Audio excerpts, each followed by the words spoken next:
Breaking news Pakistan ను అంతర్జాతీయంగా ఏకాకిని చేసేందుకు భారత్ అన్ని మార్గాల్లో వ్యూహాత్మకంగా ముందుకు సాగుతోంది. ఈ క్రమంలోనే 7 అఖిలపక్ష ఎంపీల బృందాలు ఇవాళ విదేశాలకు బయలుదేరుతున్నాయి. జూన్ మొదటి వారంలో తిరిగి భారత్కు వచ్చే అవకాశం ఉంది. ఉగ్రవాదాన్ని ప్రోత్సహిస్తూ ఉగ్ర సంస్థలకు ఆశ్రయం ఇస్తున్న పాక్ తీరును అంతర్జాతీయ స్థాయిలో ఎండగట్టేందుకు 7 బృందాలతో కూడిన 59 ఎంపీలు 33 దేశాల్లో పర్యటించనున్నారు.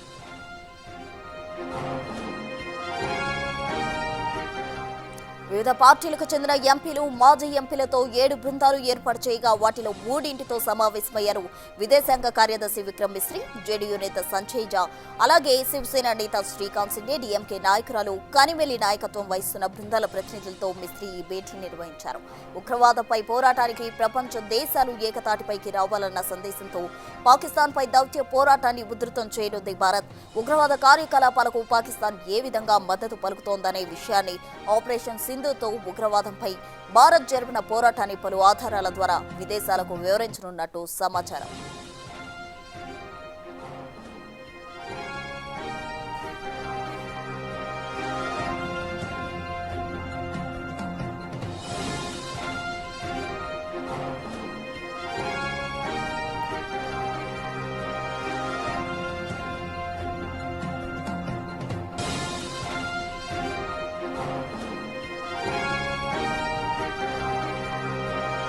అంతర్జాతీయంగా పాక్ను ఏకాకిని చేసేందుకు భారత్ వ్యూహాత్మక రచనలు చేస్తుంది. పూర్తి డీటెయిల్స్ మా ప్రతినిధి శివ ఢిల్లీ నుంచి అందిస్తారు.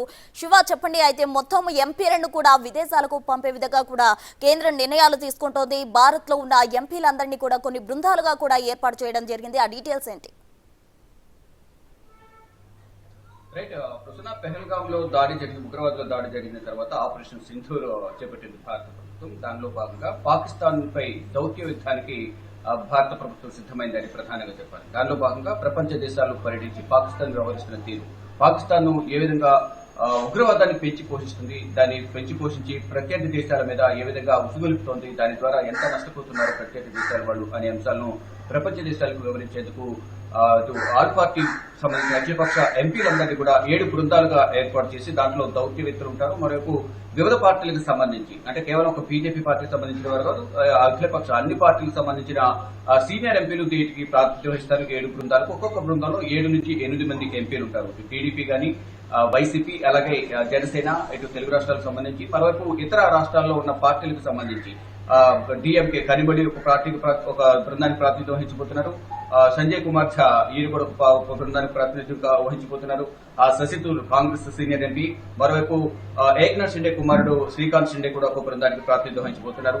ఇలా 7 సీనియర్ ఎంపీలు ఒక్కొక్క బృందానికి ప్రాతినిధ్యం వహిస్తారు. దాంట్లో దౌత్యవేత్తలతో పాటు కలిపి దాదాపు ఒక్కొక్క బృందంలో 7 నుంచి 8 మంది సభ్యులైతే ఉండబోతున్నారు. మొత్తం ప్రపంచ వ్యాప్తంగా కూడా పాకిస్తాన్ ఉగ్రవాదాన్ని ఏ విధంగా పెంచి పోషిస్తోంది అనే అంశాల మీద ప్రధానంగా అన్ని దేశాలకు తెలియజేసే విధంగా కూడా ఈ ప్రతినిధి బృందాలు 10 రోజుల పాటు పర్యటించారు. అంటే నిన్ననే విదేశాంగ శాఖ కార్యదర్శి విక్రమ్ మిశ్రీ ఈ ఎంపీల బృందాలకు బ్రీఫ్ ఇచ్చారు. ఏం మాట్లాడాలి, ఏ అంశాలపై ప్రధానంగా ఇతర దేశాల దృష్టికి తీసుకుని వెళ్ళాలి, ఏ విధంగా ప్రభావం పడే విధంగా, పాకిస్తాన్ పై ప్రభావం పడే విధంగా అక్కడ మాట్లాడాలి అంశాలపై కూడా ఎంపీలందరికీ కూడా బ్రీఫింగ్ ఇచ్చిన పరిస్థితి కనిపిస్తోంది. నిన్న రాత్రి ఎంపీలు నిన్న రాత్రి 3 ఎంపీల బృందాలు బయలుదేరి వెళ్లాయి. ఈ రోజు కూడా మరికొన్ని ఎంపీల బృందాలు, మొత్తం 7 బృందాలు కూడా కలిపి వెళ్లబోతున్నాయి. 10 రోజుల పాటు 33 దేశాల్లో వీరందరూ కూడా పర్యటించబోతున్నారు. అంటే ఒక్కొక్క బృందానికి మొత్తం 7-8 దేశాలను వారందరికీ కూడా కేటాయించాలి. ఆ వారికి కేటాయించిన దేశాల్లోనే వారు పర్యటించి ఈ యొక్క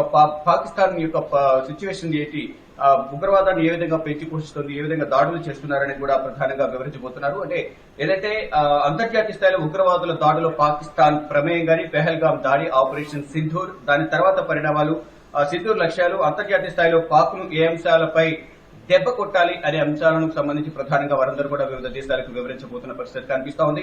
అంటే ప్రపంచ స్థాయిలో పాకిస్తాన్ ఒంటరి చేయాలనే ఒక ప్రయత్నం అయితే భారత్ చేస్తోంది. ఇటు పాకిస్తాన్ కూడా ఉగ్రవాదాన్ని నిర్మూలించేందుకు కలిసి రావాలని చెప్తున్నప్పటికీ వారు పెడచెవిన పెడుతున్నారు. అసలు ఉగ్రవాదాన్ని పెంచి పోషించేదే వాళ్ళైతే వారు ఏ విధంగా సహకరిస్తారనేది కొంతమంది నిపుణులు అంచనా వేస్తున్న పరిస్థితి కనిపిస్తుంది. వారు అభిప్రాయం వ్యక్తం చేస్తున్నారు. ఎప్పుడైతే ఆపరేషన్ సింధూర్ కు ముందు పెహల్గామ్ లో దాడి జరిగిన నేపథ్యంలో దాని మూలాలన్నీ కూడా పాకిస్తాన్ లో ఉన్నాయి కాబట్టి ఈ మొత్తం ఉగ్రవాదాన్ని నిర్మూలించేందుకు పాకిస్తాన్ కూడా సహకరించాలని కోరినప్పటికీ కూడా వారు ప్రత్యక్షంగా వారి అంత్యక్రియలో పాల్గొనడం ఎవరైతే ఆర్మీ చీఫ్ గాని మరొక పాకిస్తాన్ కి సంబంధించిన ఎంపీలు సీనియర్ ఎంపీలు గాని మంత్రులందరూ కూడా వారికి అనుకూలంగా మాట్లాడడం, దాన్ని బట్టి ప్రధానంగా మొత్తం పాకిస్తాన్ వ్యాప్తంగా ఉగ్రవాదాన్ని వారే పెంచి పోషిస్తున్నారు, వారు సహకరిస్తున్నారనే దాన్ని బట్టి మనకు అర్థమవుతుంది. అంటే ఉగ్రవాదులు ఆపరేషన్ సింధూర్ లో భాగంగా 9 స్థావరాలపై భారత్ దాడి చేసిన నేపథ్యంలో ఉగ్రవాదులు చనిపోయారు. దానిలో భాగంగా అక్కడ చనిపోయిన వారికి అంత్యక్రియలు నిర్వహించే క్రమంలో మొత్తం ఆర్మీ అంతా కూడా దగ్గరుండి వారికి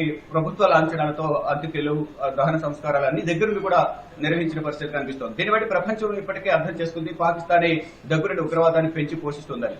మరోవైపు ఏదైతే జైషే మొహమ్మద్ చీఫ్ మసూద్ అజార్ కు సంబంధించిన కుటుంబ సభ్యులు 14 మంది చనిపోయిన నేపథ్యంలో వారి కుటుంబ సభ్యులకు పాకిస్తాన్ ప్రభుత్వం 14 కోట్ల ఎక్స్గ్రేషియా ప్రకటించింది. ఎవరైతే భవనాలు శిథిలమయ్యాయో, ధ్వంసమయ్యాయో ఆ భవనాలను కూడా మళ్లీ నిర్మిస్తామంటూ కూడా హామీ ఇచ్చిన పరిస్థితి కనిపిస్తుంది. అంటే ఉగ్రవాదులకు సంబంధించిన కుటుంబ సభ్యులు చనిపోయినా, వారి నివాసాలు ధ్వంసమైన వారి నివాసాలకు ప్రభుత్వం ఖర్చు పెడుతుందనేది కూడా ప్రపంచం దృష్టిని ఆకర్షించింది. దానిలో భాగంగా ఇదన్నీ కూడా ఏం జరుగుతుంది, ఆపరేషన్ సింధూర్ తర్వాత పాకిస్తాన్ ప్రభుత్వం తీసుకున్న నిర్ణయాలు ఏంటి, ఉగ్రవాదులకు ఏ విధంగా అనుకూలంగా వ్యవహరించారు అనే అంశాలను కూడా ప్రధానంగా ప్రపంచ దేశాల దృష్టికి తీసుకుని వెళ్లబోతున్నారు. 33 దేశాల్లో 10 రోజుల పాటు పర్యటిస్తారు.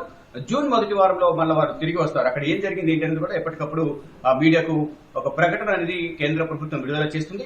మొత్తంగా చూసుకుంటే ఉగ్రవాదం ఏరివేత ఎజెండాగా పాకిస్తాన్ పైన దాడి చేసేందుకు అంటే ఒక మార్పు తీసుకురావాలనే ఉద్దేశంలో భారత ప్రభుత్వం ప్రయత్నిస్తుంది. దానిలో భాగంగా ఇప్పటికే పాకిస్తాన్ కు చెప్పినప్పటికీ ఉగ్రవాదాన్ని నిర్మూలించడానికి ముందుకు రండి, మీరు కూడా సహకరించాలి, పాకిస్తాన్ లో దీని మూలాలు ఉన్నాయి, మీరు దీనిపై తగిన నిర్ణయాలు తీసుకోవాలని చెప్పినప్పటికీ కూడా వారే దగ్గర నుండి ఉగ్రవాదాన్ని పెంచి పోషిస్తూ వారికి ఎక్స్గ్రేషియాలు ప్రకటిస్తూ నివాసాల నిర్మాణాలకు సహకరిస్తూ ఉన్న నేపథ్యంలో ప్రపంచ దృష్టికి ఈ విషయాలన్నీ కూడా తీసుకువెళ్లాలనే ఉద్దేశంతో భారత ప్రభుత్వం 7 ఎంపీల బృందాలను ఏర్పాటు చేసింది. దానిలో దాదాపు 30 నుంచి 40 మంది ఎంపీలు వివిధ పార్టీలకు సంబంధించిన వారు ఉన్నారు. నిన్న 3 బృందాలు ఇక్కడి నుంచి బయలుదేరాయి, మరో 4 బృందాలు కూడా బయలుదేరిపోతుంది. మొత్తం జూన్ మొదటి వారం వరకు కూడా వారందరూ పర్యటించి 33 దేశాల్లో పర్యటించి మొత్తం పెహల్గాం దాడి అంతర్జాతీయ స్థాయిలో ఏ అంశాలను ప్రధానంగా పాకిస్తాన్ పై ప్రభావం చూపే విధంగా ఏ దేశాలకి ఏ విధంగా వివరించాలనే అంశాలపై కూడా నిన్న కొంతమందికి విక్రమ్ మిశ్రీ బ్రీఫింగ్ ఇచ్చారు. వారందరూ కూడా నిన్ననే బయలుదేరారు. మరికొంతమంది ఈ రోజు బయలుదేరబోతున్నారు. మొత్తంగా 7 బృందాలు విదేశాల్లో పర్యటించి పాకిస్తాన్ కు సంబంధించిన ఉగ్రవాదం అంశంపై ప్రధానంగా వివరించబోతున్నారు. మొత్తంగా పాక్ ను ఏకాకిగా చేసేందుకు అంతర్జాతీయంగా కూడా భారత్ ఒక కీలక నిర్ణయం తీసుకుంది. ఇందులో భాగంగానే 7 ఎంపీ బృందాలతో కూడిన ఎంపీలను అయితే విదేశాలకు పంపేందుకు భారత్ కసరత్తు చేస్తుంది. 33 దేశాల్లో కూడా వీరందరూ పర్యటించనున్నారు.